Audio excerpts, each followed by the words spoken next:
Welcome back. Hello. How you been? Been well. How are you? Good. It's been too long. Too long. Let's get into it. I'm ready. So we've been getting lots of messages on LinkedIn, which is great. Yeah. We'd like to call it fan mail, but some could be considered hate mail. Small minority. But in all honesty, it's nice to get feedback from people that watch the show on, what should I do in this situation? Mm-hmm. How would you handle this, Devin? Or have you ever had a candidate come to you that's been through this experience? So a couple of things I wrote down that you and I talked about before coming in here today is, number one, the importance of a mentor. If you're in a crisis in your career, how important can that mentor be? Yeah. Whether you're still at the company or you've unfortunately been released from that company for various reasons, right? We're seeing a lot of restructuring now, just companies going through all kinds of different moves, stock prices being manipulated by layoffs, those sort of things. So why don't we talk about the importance of a mentor and then take it a step further about the interview, right? So say you do get laid off, how can you take this right attitude into the interview? And then I've got a couple more topics we can get into after that. Yeah, I think mentors are hugely important. In all different aspects of life. Early in life, before you even get into the workforce. Coaches in sports, getting into a workforce. But what I always find is when you're looking for a mentor, first of all, it's a two-way street, the mentee to mentor relationship. No one's going to come knocking on your door saying, "Hey, I want to be your mentor," right. Unless you pay them. Yeah. So you need to be able to provide value back and forth. But finding somebody that you want to emulate in some capacity, whether it's on a personal level or it's on a work level, it's somebody that you think, okay, if I can be in this person's position 10, 15 years from now, I would consider that at this current moment in my life a W.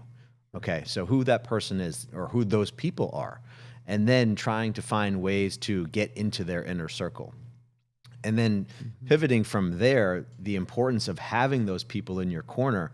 How many people do we talk to when we're going through their resume or we're going through their career and we say, why did you make that move from that company to there? And it was like, my mentor went there. Yeah, I followed this person. And then he brought me or she brought me there. And it's like 2 or 3 succession moves on someone's career trajectory. Yeah, they call it the network effect, right? Correct. So, it's important from a personal development standpoint and then from a professional development standpoint to have those people that when a crisis happens, if that mentor does leave and you happen to stay, you know that there's 1 or 2 people you can call to at least start the process of trying to navigate where do I go from here. Yeah, no, I like that. Let's go a little deeper on that. I was thinking about it the other day. In the past, you would have networking events, right, where people would congregate and you would meet people. You don't see that as much anymore. It maybe happens at a medical conference, right, or a society meeting. Now it's a lot of digital relationships, right? We network on LinkedIn. So can you have a digital mentor? Can you have somebody that you follow that influences how you do things, how you think about things? And then could you essentially reach out to that person and say, hey, been following you for a while, would like some career advice? What are your thoughts on that? I know I have my own opinion. Yeah, I think if I was sitting in a seat and someone asked me something like that, I would be flattered. It's a pretty flattering ask for someone that you don't know personally, but they follow you or they follow your work and they say, listen, I don't need an hour every day with you, but just, quarterly check-ins, something like that, almost curating like your own personal board of advisors, if you will, depending on what particular skill sets you're looking to expand upon. If you're a commercial person and you want to get into the startup world, and you've gone on these interviews where they say, listen, we need someone who can be cross-functional in finance and ops and reg and clin, and certainly you don't need to be an expert, but do you have any exposure to that? Okay, if the answer is no, maybe there's people that you can start to tap into who are subject matter experts in that particular vertical and kind of curate your own personal board of advisors or your own personal board of mentors to broaden your footprint. And that only gives you more people to tap on the shoulder when there might be that crisis happening in your world of a potential layoff. I love that. And it segues nicely into something that we posted this morning that Joe posted. We've been brought on as an advisory to TMG Canada as one of their clients, right? So this continues to evolve and happen. And I think about my own career, and why I'm at the Mullings group, it's because of guys like Joe, Mm-hmm. digital mentor, Mm-hmm. Holly. I had a quarterly check-in with Holly Yeah. that led to this opportunity. She said, Ryan, why don't you talk to Joe about coming here and helping build out commercial startups? Yeah. Never would have become an opportunity had I not been checking in with her once a quarter for 10, 15 minutes, talking about life, business, helping her helping me. Yeah. So I 100% believe that that's where the shift has been made already, but you have to embrace it. Yep. When I talk to people that have unfortunately had, a career setback in that they were laid off unexpectedly, the things we talk about, we mentioned it on this show before, are taking control of your career, of that search. Not only building your brand on LinkedIn, but following up in a way that other people aren't willing to follow up, right? Pick up the phone. Yeah. Call your network. Don't be ashamed. Check your ego at the door. And you can bring that into the interview process as well when you talk about, a we versus me approach. Yeah. Yeah, that's a big one. And we've sat on both sides of that debrief where a hiring team will say, we really liked Bill, but we got just so much of me in that interview. I. And it was, is he a team player? I mean, it sounds like he just owns all the projects and, he might be kind of a, tough to play in the sandbox with. And then we have to go back to Bill and kind of make sure that that's not the case. Or it was too much. We did this, we did that. Okay. And if it's a startup, they'll say, we need someone who's a doer, like a strategic doer. Yeah. Can this person be in the weeds with the team? And I made a post on this and a lot of people reached out to me on it.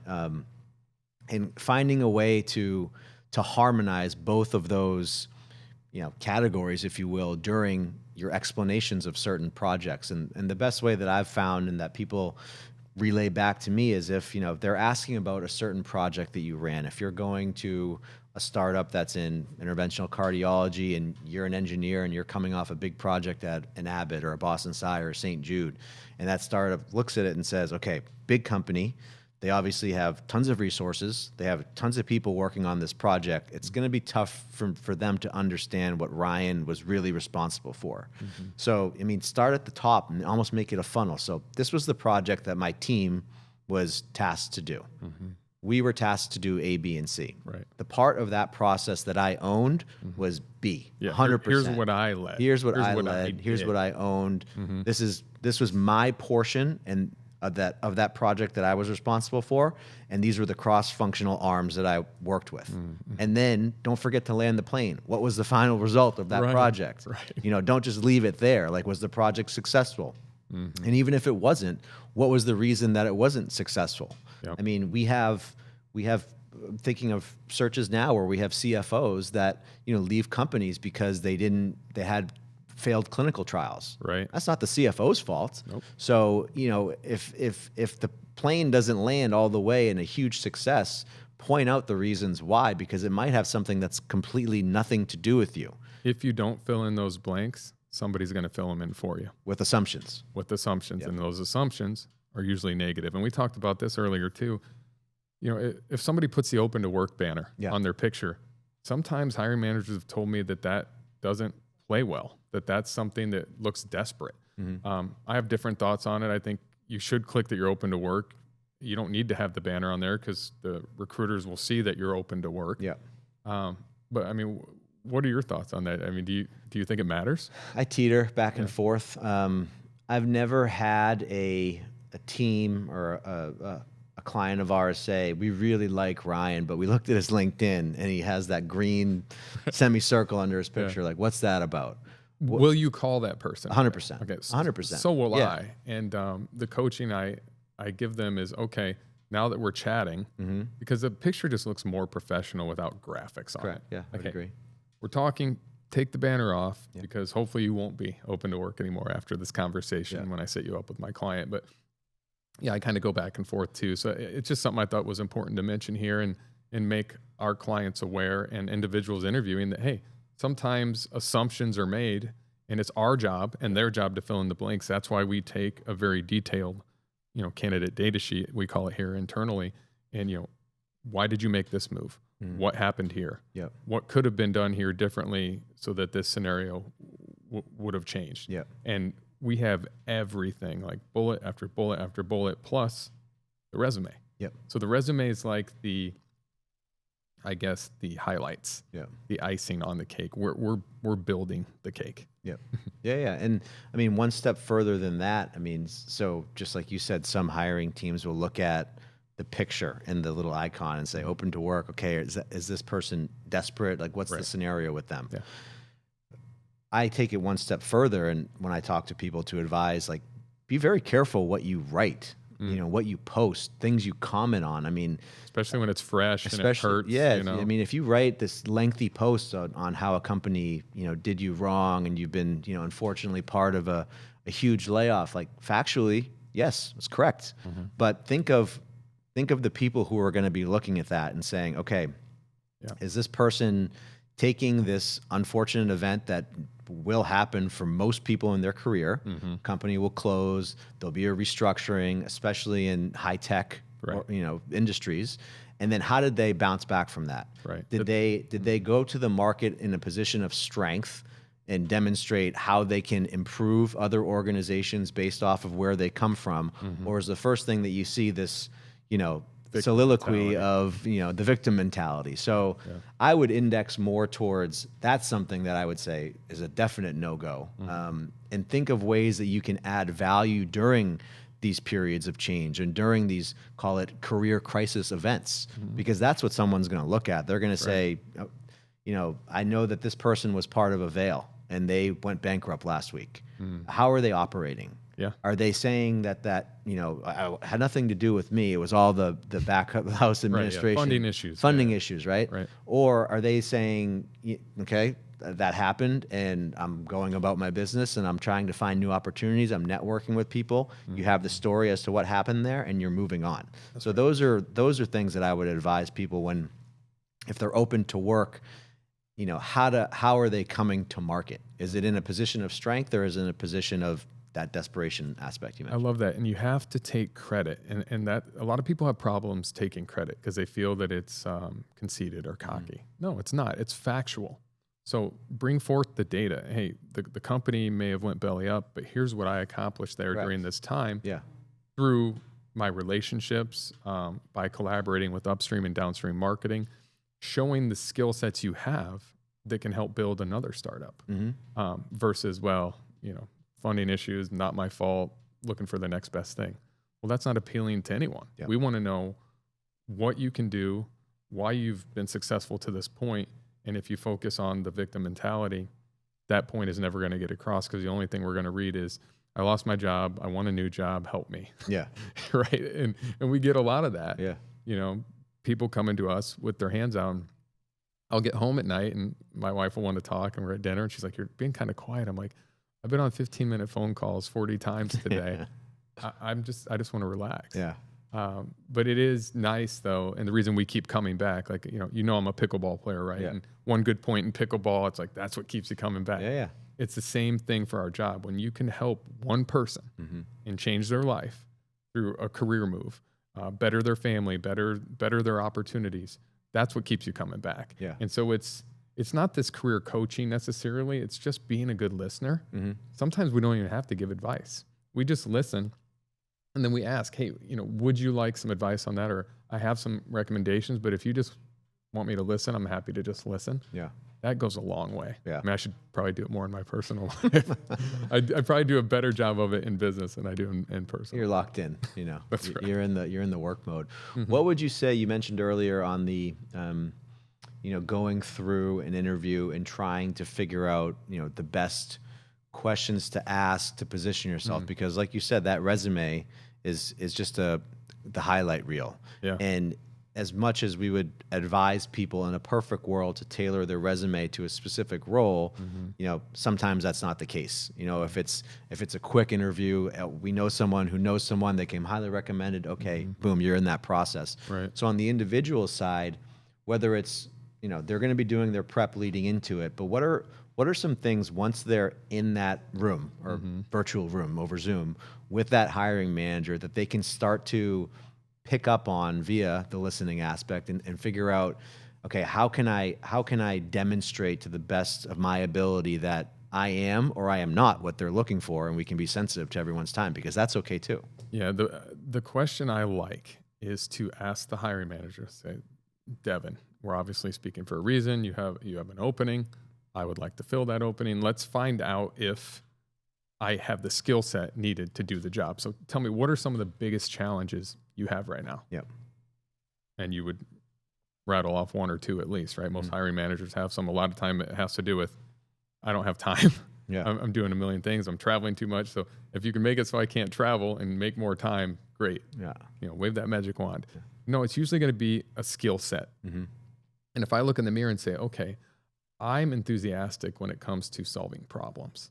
Tell me your problems, and I'll share with you a similar problem that I've had at another company or that I know about from another client and how they solved it. Yep. And maybe that would resonate with you.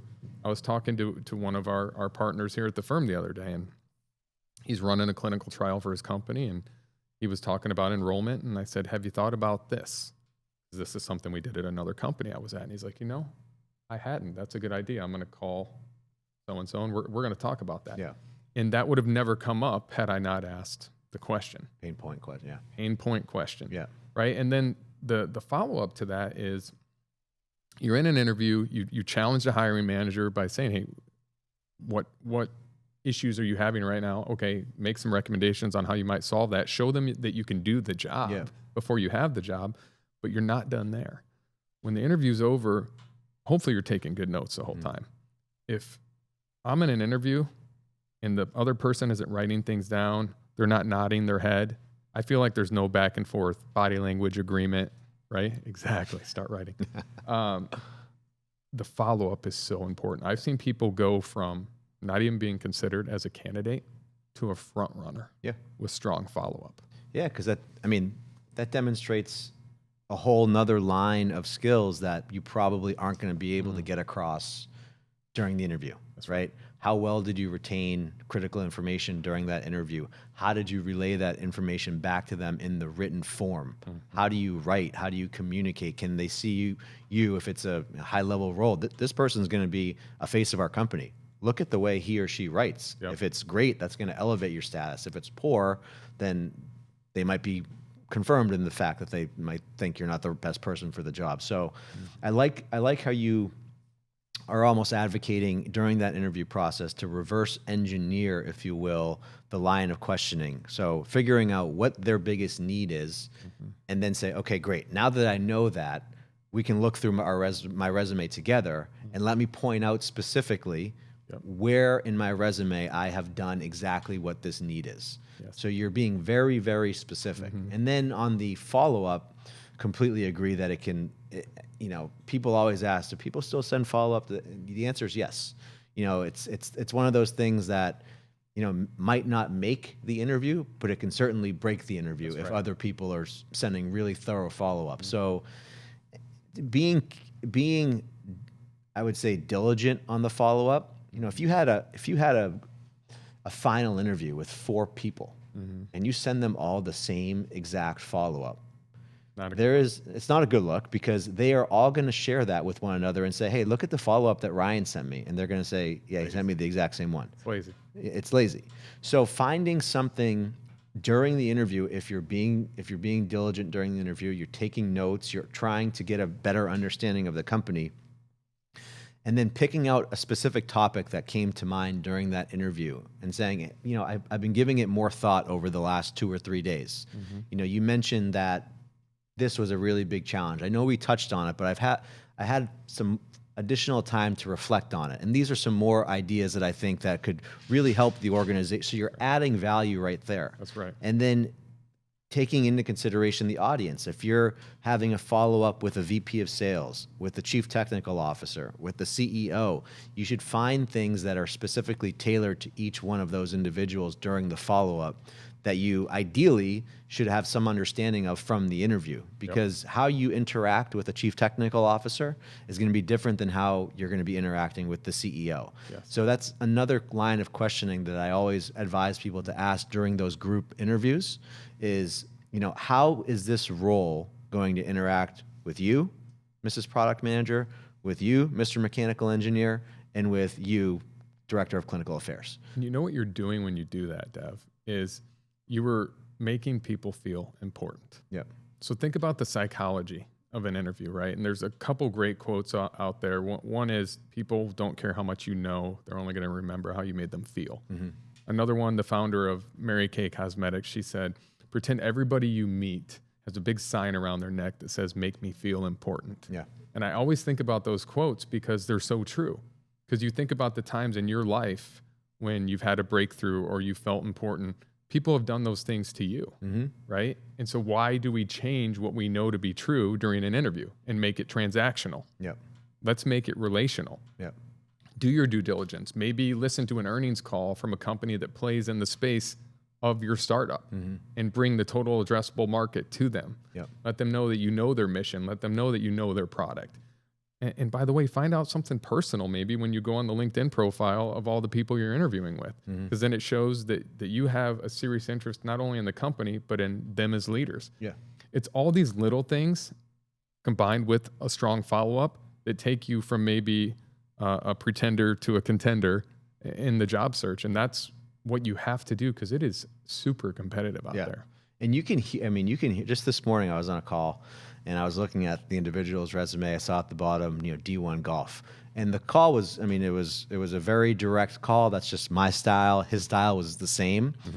He was a New England guy, and we were just kind of going back and forth, question. And I said, the call was finishing. I said, oh, by the way, what's your handicap these days? And the inflection in his voice and kind of the weight that I could hear come off his shoulders, he just instantly became like you and I having a conversation. Yeah. So finding a way to, not go so far down the road of personal where that's the whole conversation, but just something to relate to. It's a good way to end the conversation. Good way to end it. On a high note. Correct. Well, not so much because he doesn't play golf anymore. But that if he was a good handicap, we could have talked about golfing together. Or something. That's right. Yeah. It would have been better if you busted out your thick Boston accent on him. How far do you hit the ball? Okay, let me ask you that question. That's right. I love it. Another thing that you mentioned, and that we hear a lot from people, they ask us is, how do I go about a career change or navigating a career change if I know that my role and responsibility in this company is so incredibly valuable, and I don't want to leave that person, potentially a mentor, I don't want to leave that person hanging. So you're staying because you feel this sense of obligation, but you know that you could be expanding and growing if you left that company. How would you handle that? Because that's something I've been getting asked a lot lately. Well, the first thing I would ask that person, and that's a great question, is, have you ever had something happen to you at a company where you've unexpectedly lost your job? Because the people asking that question usually haven't had that happen before. Because if you've had it happen, it's in the back of your mind all the time. Tissue, yeah. That's right. You have the scar tissue. And what ends up happening is you're always a little bit on the lookout, right? You have to understand that your loyalty at the end of the day needs to be to your career and your family, right? Probably, let's say your family first, then your career, right? They go hand in hand. Yeah. So no organization, no matter how much blood, sweat, and tears you give to them, is going to put that importance on you. You have to put it on yourself. And so I would say, protect your downside. Yeah. And I did a post about this a couple weeks ago because we have a lot of these conversations, and they're like, well, I need to be loyal to this person. They brought me over here. And guess what? They're getting phone calls from recruiters. They may leave one day, not to be disloyal to you, but to do what's best for them and their family. Yeah. So that's my first advice, is to just ask the question, because my guess is they probably haven't had that happen to them before, or they wouldn't be asking, because in the future, they're going to be loyal to themselves. Yeah. Am I saying don't be loyal to the company that's paying you to represent them? Absolutely not. Yeah. But at the end of the day, if you're not exploring options that could better yourself and your career, what are you doing it for? Yeah. We talk to a lot of people at large companies that say, I feel like a cog in the wheel.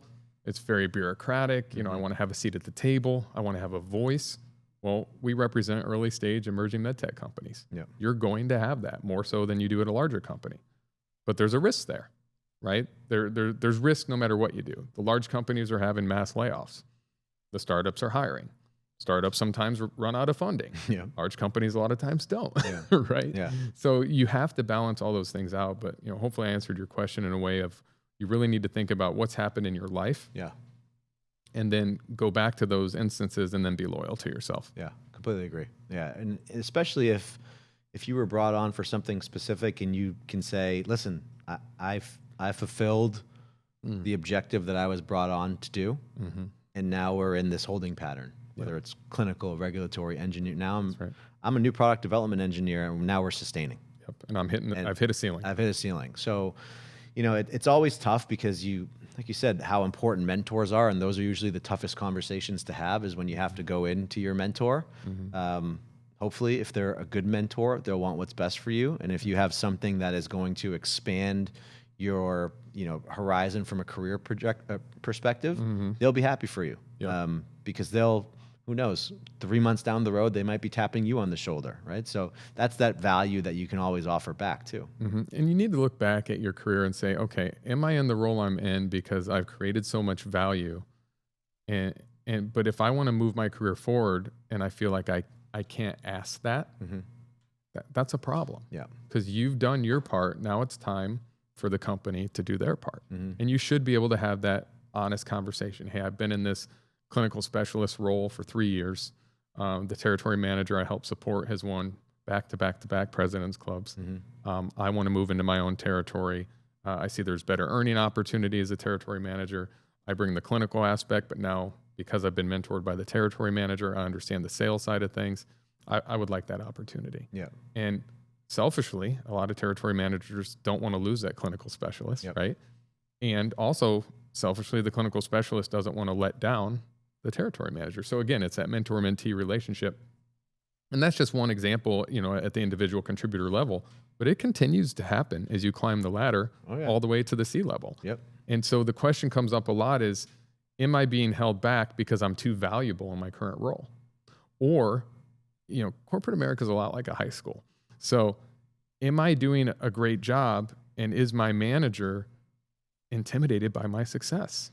That stuff happens. Yeah. I mean, and good managers will actually have the conversation like, man, you're killing it. You're kind of making me look bad. Yeah. Right? Like take your foot off the gas a little bit. Yeah. And those conversations should be able to be had in a fun, sort of supportive conversation. But instead, it's always, I don't want to say always, that's a bad word, but often it's combative, right? Because people want to hold on tight to what they have because either they've lost something in the past and it scares them, or they don't want to be looked at as less than. And if you take a we over me type approach to things, that won't happen. Yeah. Like we're all rowing the boat in the same direction. We're all lifting each other up. And honestly, that's what I love about the Mullings Group. Yeah.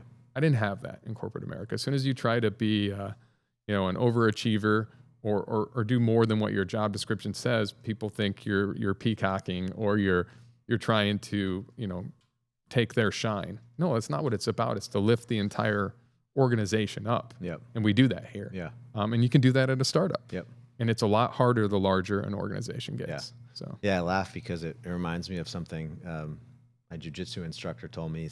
And if you're relating it back to like the corporate America and holding on to what you have, the good managers, when you bring that conversation, they'll roll with you and they'll figure out ways to expand. The bad managers hold on. So when you're early stage, they submit you and choke you out. No, not even. They don't know what they're doing, so they hold on to whatever they have. So in jiu-jitsu, if you're new and you see an arm, and you grab it, you don't want to let it go.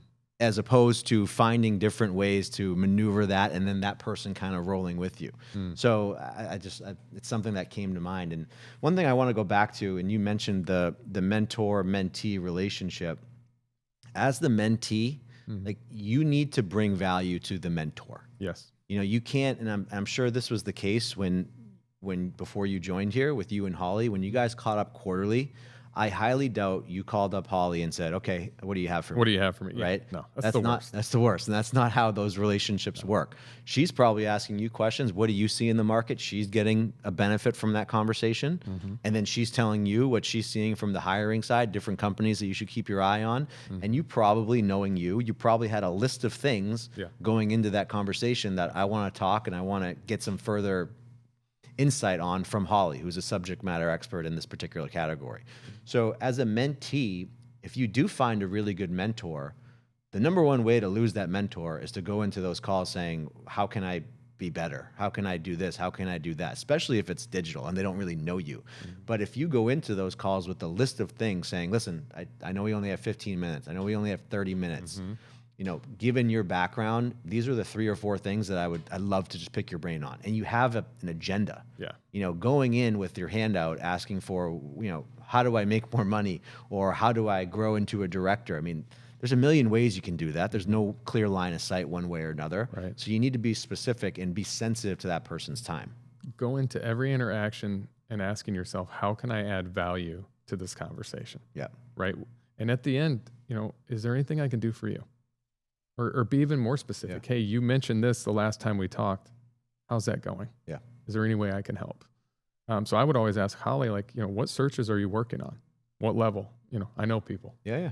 And I would connect her with whoever. I still do it now. I'll walk over to her desk. What are you working on? Yeah.